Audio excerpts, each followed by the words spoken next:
উষ্ণ করমর্দনের মধ্য দিয়ে বিএনপি মহাসচিব ও আওয়ামী লীগ সাধারণ সম্পাদকের মধ্যে শুভেচ্ছা বিনিময় শুরু হয়। সম্প্রতি এক জনসভায় সরকার ও বিরোধী দলের মধ্যে সংলাপের জন্য প্রধানমন্ত্রী বেগম খালেদা জিয়া দুই দলের মহাসচিব পর্যায়ে যে আলোচনার আহ্বান জানিয়েছিলেন, আজকের এই বৈঠক তারই বাস্তবায়ন ঘটল। সকাল 11:45 অত্যন্ত হৃদ্যতাপূর্ণ পরিবেশে জাতীয় সংসদ ভবনের কক্ষে 1 ঘণ্টারও বেশি সময় ধরে এই আলোচনা অনুষ্ঠিত হয়। এর আগে সংলাপে অংশগ্রহণের জন্য বিএনপি মহাসচিব ও এলজাডি মন্ত্রী আব্দুল মান্নান ভূঁইয়া ও আওয়ামী লীগ সাধারণ সম্পাদক আব্দুল জলিল সকাল 11টায় সংসদ ভবনে এসে উপস্থিত হন। ডেপুটি স্পিকার আক্তার হামিদ সিদ্দিকী তাদের স্বাগত জানান। পরে বিএনপি মহাসচিব ও আওয়ামী লীগ সাধারণ সম্পাদক আব্দুল জলিল অপেক্ষারত সাংবাদিকদের জানান, বৈঠক অত্যন্ত ফলপ্রসূ হয়েছে এবং আগামীকাল তারা আবার বসবেন।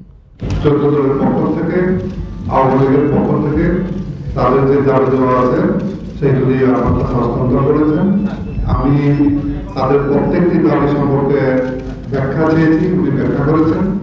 আমি এই ব্যাখ্যাগুলো নিয়ে আমার দলের ফেরত যাবো এবং দলের সাথে আলাপ করবো। আমি আশা করি যে উনিও আমার দলে যাবেন, দলের সাথে আলাপ করবেন এবং আলাপের ফলে আমরা আগামীকালকে 11টার সময় আবার করবো। আমাদের পক্ষ থেকে 14 দলের পক্ষ থেকে আমাদের যে সংস্কার প্রস্তাব আমি জনাব মান্নান ভূঁইয়া সাহেবের কাছে দিয়েছি এবং উনি এই সংস্কার প্রস্তাবের কিছু ব্যাখ্যা চেয়েছেন। আমি টোটাল জিনিসটাই তাকে আমাদের সংস্কার প্রস্তাবের ব্যাখ্যা তাকে দিয়েছি।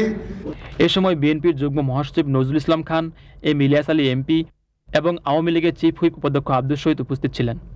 এদিকে সংলাপের ঐতিহাসিক ও বহু প্রতীক্ষিত মুহূর্তের সংবাদ সংগ্রহের জন্য দেশি বিদেশি সংবাদকর্মীরা সংসদ ভবনের দক্ষিণ প্লাজায় ভিড় জমায়। তত্ত্বাবধায়ক সরকার ও নির্বাচন কমিশন সংস্কার নিয়ে বিএনপি ও আওয়ামী লীগের মধ্যে কয়েক দফা চিঠি চালাচালির পর আজ এই মহান জাতীয় সংসদে অনুষ্ঠিত হলো সংলাপ। দুই মহাসচিবের এই সংলাপের মধ্য দিয়ে আগামী 2007 সালে সাধারণ নির্বাচনের জন্য একটি সুষ্ঠু সমাধান বেরিয়ে আসবে বলে আশা করছে দেশের শান্তিকামী জনগণ। খুরশেদ আলম, বাংলাদেশ টেলিভিশন, জাতীয় সংসদ ভবন, ঢাকা।